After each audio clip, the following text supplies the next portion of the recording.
Hello and welcome once again to India Today, India Tomorrow, this special series where we connect families across generations to bring you a slice of life. And today we have a very special family pairing for you. We are joined by over a century of legal minds. That's right.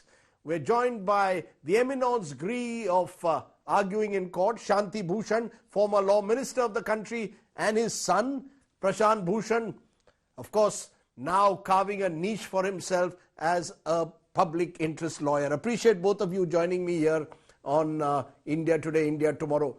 100 years between the two of you in the courts. You started in 1948. Yes. When there was no Supreme Court. No Supreme Court. And you started in 1983. Yes. So does law run in the blood? Your father also was a lawyer? My father was a lawyer. He started practice in 1917. 1917? My God. In Meerut. Right. After 1 year, he shifted to Bijnor, which was his hometown. And then after 10 years, in 1927, he shifted to the High Court of Allahabad because Allahabad was a great educational center. Right. And his brother said, you must shift to Allahabad so that your children get the best of education. Let me ask you a googly question. When was it better to practice?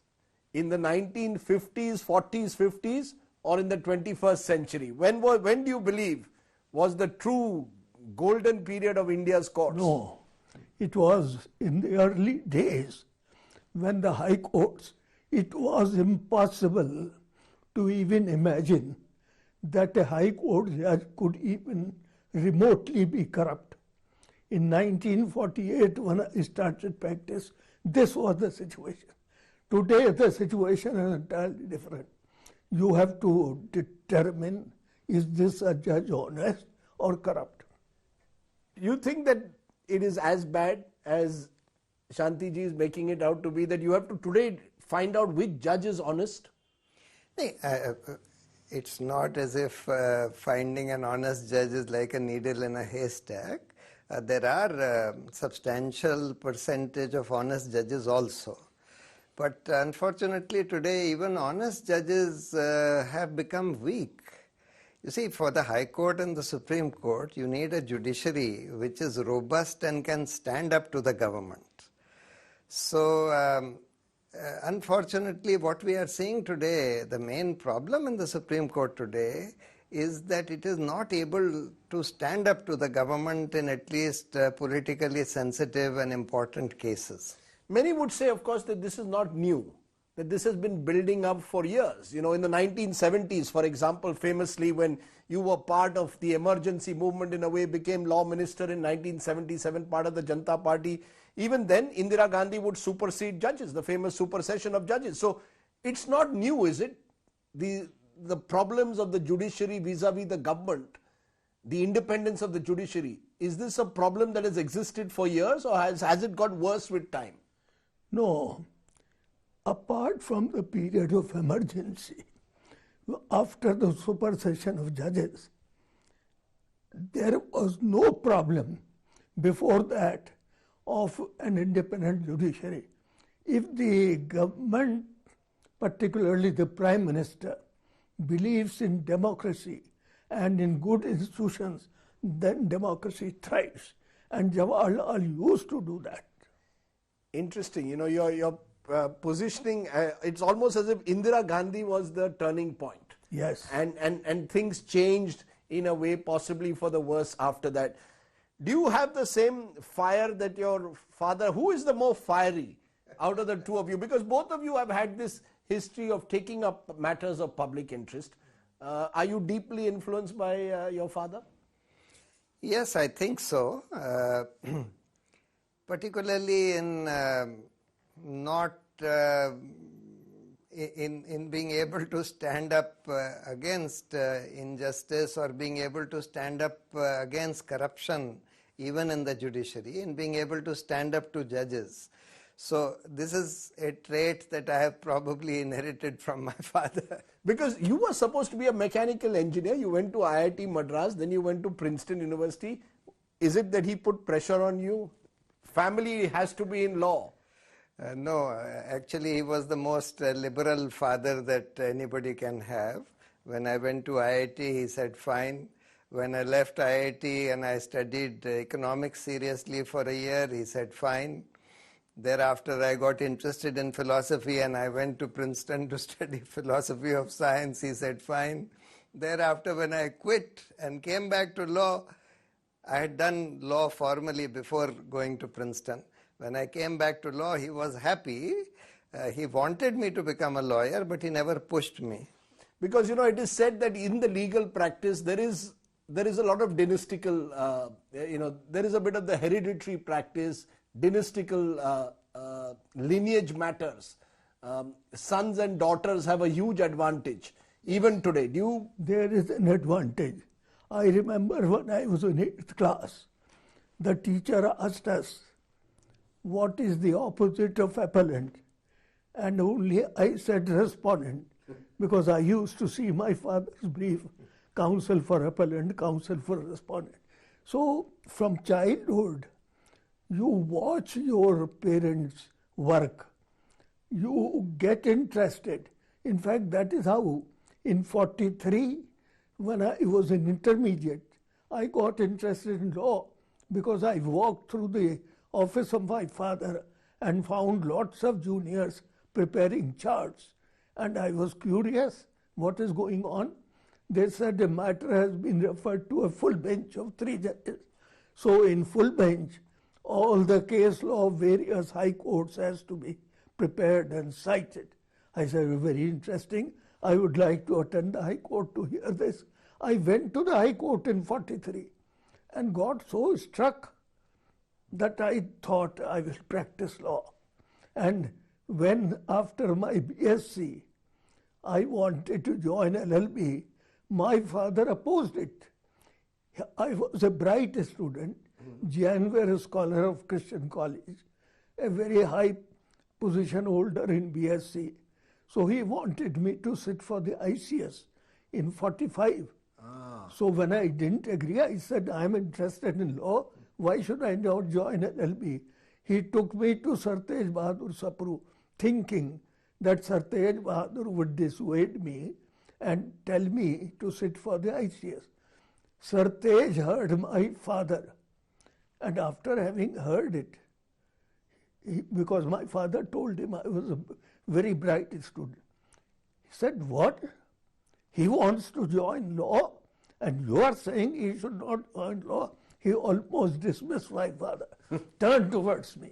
Young man, you join LLB tomorrow and start attending my chambers, my conferences. And that's why I joined law and started going to his chambers. Did lawyers work more hard in your time, or do they work harder today? I can just say that I have not even done 1/10 of the kind of work that my father did. I used to see him when I was young, working till late hours in the evening. Even when he used to come from his office and sit with the family, he would be reading his briefs. I have never done that. Are you more an activist than a lawyer? Your father is the more quintessential lawyer who wants to argue in court. You have interests that go beyond the law. Yes, that is absolutely correct. He was, and he has always been a quintessential lawyer, very, very focused on the law, and my interests have been far wider, and therefore I see myself more as an advocate for various causes, or more as an activist than as a lawyer. But my law is used for my activism. What seems to unite both of you, though, is this fierce attack on corruption, of political corruption. You took on Indira Gandhi famously in the Raj Narayan case, which you wrote a book on, Prashant, later, the case that shook India, disqualification of Indira Gandhi. And then you took on Manmohan Singh's government in a way, with 2G, with Colgate, and now are taking on, in a way, some would say, Narendra Modi's government. So both of you like to tilt at the establishment. जो भी power में है उनके खिलाफ लड़ना है. Is that true? No. जो power में है उसके खिलाफ लड़ना जरूरी नहीं है. जो गलत काम कर रहा है उसके खिलाफ लड़ना. So is that part of your sort of belief that whoever you believe is doing wrong, Yes. you're going to run a campaign Yes, against them? absolutely.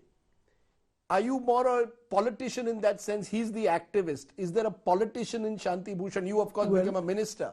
Actually, a Congress leader sitting in the Supreme Court library, he used to tell me, Shanti Bhushan ji, in courts, you are doing politics.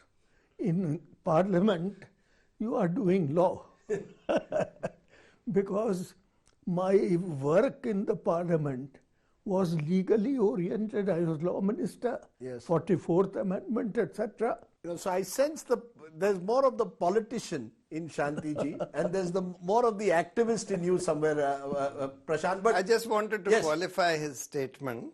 You see, though it is true that we raise our voice against whoever we feel is doing something wrong, Yes. but there is a difference between a party in power and a party in opposition.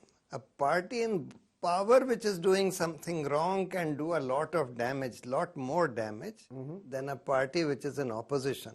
So sometimes when people say, look, you are attacking the BJP right now, why are you not attacking the Congress? They also did this, that or the other. I point out that, look, they are not in power right now. The BJP is in power and therefore doing this damage. And therefore I am pointing that out. So you wouldn't call yourself, do you call yourself, and he was seen as anti-Congress for a long time. You are today seen as anti-BJP. Is that a fair way to describe your politics? No, I don't think so. It's anti-power, No, it's not even... anti-establishment. Well, I mean, if the establishment is doing something wrong, if the establishment, whenever the Supreme Court does something good, I always applaud it. Yesterday they passed a very good order on this Char Dham highway. I applauded that. So if the establishment is doing something good, I applaud it. But when I find, as is the case today, that the establishment is doing things which are essentially destroying not just our democracy but our civilization itself, then certainly I have to attack the establishment. I think what I'm getting at, who was it more difficult to take on, Indira Gandhi or a Narendra Modi? Narendra Modi is more difficult to take on, you see, because this is an almost fascist government. The Indira Gandhi was not fascist in that sense. She did impose the emergency. You can say more. Was it difficult to take on Indira Gandhi? Not at all.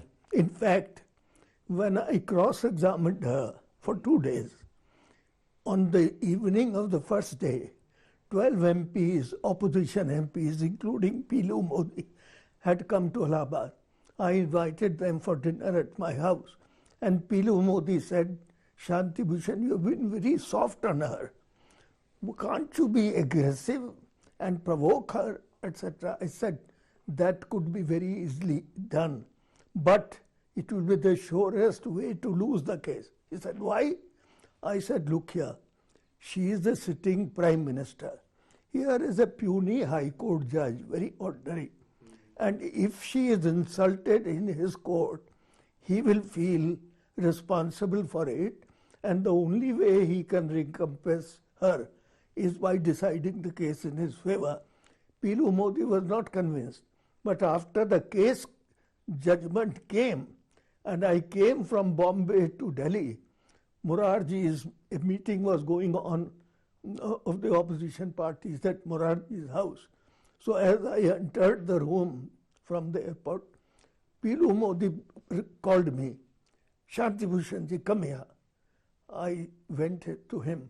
He said, I remember today what I told you and what you told me, and now I feel how right you were and how wrong I was. Yes. But the two of you came together most famously during the Aam Aadmi Party movement. You all were both founders of India Against Corruption. On hindsight, any regrets? I mean, many believe it is that movement which in a way led to the fall of the Manmohan Singh government and brought in the Modi government, which today you are sort of so critical of. So do you have any regrets of India Against Corruption? You left Arvind Kejriwal, He formed his own political party. Not as such the regret of running that India Against Corruption campaign, but in hindsight there are two things which I do regret. One is not having seen that the movement was to a very large extent supported and propped up by the BJP RSS for their own political purposes to bring down the Congress government and get themselves in power. You're saying that today on record. You believe that the movement was propped up by the BJP RSS? Yes, I have no doubt about it today. Including Anna Hazare himself, or he was not aware of it? He was also probably not aware of it. And you were not aware either? Arvind was aware of it. I have very little doubt of that. The second regret that I have is not having understood Arvind's character early enough. I understood it too late, by which time we had actually created another Frankenstein monster, so to say. Interesting the way you're putting it, because people would say that, how could Prashant Bhushan not have known what was going on around him? Why are you only singling out Arvind Kejriwal? There seems to be a sort of, has it because of the nature of the fallout? No, it's not that. You see, I was very, very exceedingly fond of Arvind. But I was never very critically looking at him in order to see whether he is unscrupulous in his means or not and so on. But it became clear immediately after the Lok Sabha elections, one after another things unfolded before my eyes. And it became clear that he was not only unscrupulous and dictatorial, but he had total contempt for the policies of the party. Because we had formed 34 expert committees to form the policies of the party after they had given their reports and we had to adopt them, etc. He said, throw them in the waste paper basket. We will take a stand when it suits us, according to how it suits us. I must ask you though, both of you this, that in some way, do you believe that you are still tilting at windmills? कि ये जो जितने भी चीजें हो रही हैं, whatever is happening around us at the moment, do you actually see change taking place? Do you see law being an instrument of change? Do you believe that through law you can change society? Actually, through law, society can be changed. And it has been changed to a very great extent. But the only thing is, if the Supreme Court realizes its responsibility towards the nation, knows its vast powers which have been vested in him, is conscious of the directive principles of state policy enshrined in the Constitution, and works towards that end. But if the government, which is very powerful, somehow or the other influences them directly by one method or another method, by tempting them or terrifying them, or finding weaknesses in their close relatives and blackmailing them, then the judiciary cannot do it. There's a lot of criticism also now of public interest litigation, saying that Prashant Bhushan would go to court on any issue and make it a PIL, and it's gone too far. How do you respond to that? You see, the role of the Supreme Court is to ensure that people get their fundamental rights, and they have interpreted fundamental rights quite expansively. So the right to live with dignity is part of the right to life. Now, in my view, even the right to get minimal employment at minimal wages should be part of the right to live with dignity. Strictly speaking, in my view, that's a legally actionable PIL in the Supreme Court. I don't think I have ever taken a PIL to the Supreme Court which anybody can say was a bogus PIL. Every case that I take up, the first thing that I see is, firstly, is it an important issue in public interest? Secondly, is it legally actionable, meaning, is there a legal right involved? And thirdly, whether I can ask for a prayer which is practical. For example, I can't go and ask the Supreme Court abolish corruption. That's a useless order to give. Let me ask both of you, your politics, are they similar in terms of the fact that Prashant has very strong views, for example, on Kashmir, which have got him into trouble? He's called anti-national at times for his views. Are your views very similar? I have the same views. You have the same views? Yes, I take the view that it is the right of the people of a significant territory to determine for themselves as to what kind of a government, what kind of an administration they want. And therefore that is a right belonging to the Kashmiri people also. In England, referendum has been permitted even if you secede. So I believe in that. No one has called you, Shanti ji, anti-national though. I've heard Prashant being called anti-national. They may call me anti-national, but this is my honest view. Do you think we have become more intolerant, therefore, that in the past, in the 60s and 70s, you could have free debates in parliament outside on these issues? Today you can't. Today, the moment you do those debates, you are immediately branded an enemy of the state. Has that changed, do you think? Yes, there's a tremendous change because Nehru was a believer in democracy. So he would encourage debates. But today, Narendra Modi is no believer in democracy. He believes in total dictatorship. He uses all the organs of the state towards that purpose.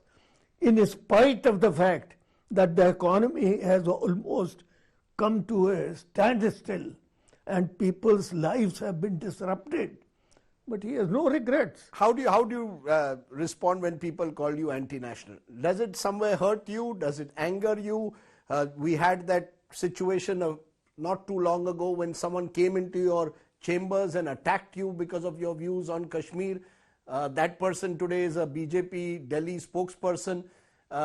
Does it trouble you that you are called anti-national, or do you wear it as a badge of honor? No, today one can wear it as a badge of honor, but it is very unfortunate that this kind of climate has been created where anybody who criticizes the government is labeled as anti-national. Anybody who raises a serious question about what is going on is labeled as anti-national, etc. In fact, today we are not just witnessing an assault on institutions, not just an assault on the freedom of speech, it's an assault on scientific temper. It's an assault on critical thinking itself. It's an assault on the ability of people to distinguish between truth and falsehood. We are trying to create a post-truth society where perception becomes everything. But there will be still those who will argue that, for example, on contempt of court, that both Shanti ji and Prashant Bhushan are constantly at war with the judges. These are troublemakers. Are you a troublemaker? I don't agree. We applauded Keshavanand Bharati. It has saved the democracy in the country. The basic structure. Because basic structure, they laid down that even by the power of amendment given to the two-thirds majority in the two houses of parliament, you could not amend the basic structure. In fact, in the Supreme Court in Mrs. Gandhi's election case, the entire argument was based on basic structure. Then why is it that the two of you have this image of being, lawyers who are constantly in confrontation, who attract contempt of court? Do you have any regrets at all? No, I don't. Or you believe truth is a defense? It's not just truth. You see, in any democracy, every citizen should have the right to freely critique any institution, whether it's the judiciary or the government. And I've been trying to honestly critique the judiciary. Now, some people may not agree with me. Many people may not agree with me. Many people may believe that I am too much of a purist, or that I am too critical of the court and so on. They are entitled to have their views. Everybody is entitled to his or her own views, and I express my views as I honestly feel. Because the judges feel, from the judges' perspective, that they don't have enough of an opportunity to respond. Therefore, they are forced to use contempt legislation. You see, contempt can never be used to try and build confidence in the court. It is always counterproductive, as happened in this case also. In fact, one good thing that happened in my contempt case was that it has provoked a huge discussion about the role of the Supreme Court in the last few years, about the role of the Chief Justices, about the role of Justice Arun Mishra himself. There have been at least 20 articles discussing and dissecting his judicial legacy. Do you discuss law at home over the dinner table? Do you all discuss law? Hardly, unless there is some burning issue. On that we may talk to each other. But as I said when we started at the outset, is it that this sort of spirit of the law and what law means defines the Bhushan family? Somewhere there is a sense that this is our calling in life.